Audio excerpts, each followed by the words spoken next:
ఈరోజు సీరియల్లో అయితే మీనాకైతే పార్వతి ఫోన్ చేసి ఈ విధంగా శివ తను జాబ్కి వెళ్తానని చెప్పని మళ్ళీ బయలుదేరుతున్నాడు. మీనా నాకైతే కంగారుగా ఉంది, వాడు అసలు చెప్పిన మాట వినటం లేదు అని చెప్పనేటప్పటికీ వాడు ఏ జాబ్కి వెళ్తున్నాడమ్మా అని చెప్పని మీనా అంటే వాడు మళ్ళీ ఆ గుణ దగ్గరికే వెళ్తున్నాడు అని చెప్పని పార్వతి అంటుంది. ఎందుకమ్మా వాడు అందరికీ అప్పులు ఇచ్చి ఆ అప్పులు తీర్చేదానికోసం రౌడీయిజం చేస్తాడు, వాడి దగ్గరికి వీడెందుకు అంటే నా మాట వినేటట్లేడు, నువ్వే రా మీనా అని చెప్పని అంటుంది.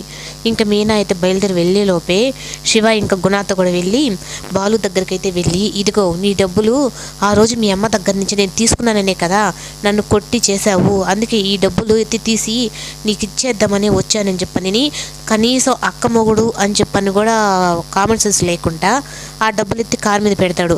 కానీ వీడికి పక్కన ఆ గుణాన్ని చూసిన తర్వాత ఇంకా బాలుకి అయితే చాలా కోపం వచ్చి, ఇంకా అవును ఈ డబ్బులు నేను తీసుకుంటా, ఎందుకంటే ఇవి మా నాన్న కష్టార్జితం, మా అమ్మ దగ్గర నుంచి నువ్వు కొట్టేశావు, అందుకని ఈ డబ్బులు ఎవరికి చేరాలో వాళ్ళకే చేరేటట్టు చేస్తానని చెప్పని బాలు తీసుకొని ఇంక నేరుగా సత్యం దగ్గరికి అయితే వెళ్ళి ఆ డబ్బులు అయితే ఇస్తాడు. నానా ఈ ప్రభావతమ్మ పోగొట్టుకున్న ₹1,00,000 ఇవిగో నాన్న, అవి దొంగలు పట్టుకున్నారు, ఆ డబ్బులు మనకి ఇచ్చేశారు అని చెప్పంటే ఇంక ప్రభావతి ఆతృతగా నిజంగా దొంగలు పట్టుకున్నారా, ఎక్కడున్నారు వాళ్ళు అంటే పోలీస్ స్టేషన్లో ఉన్నారంటది.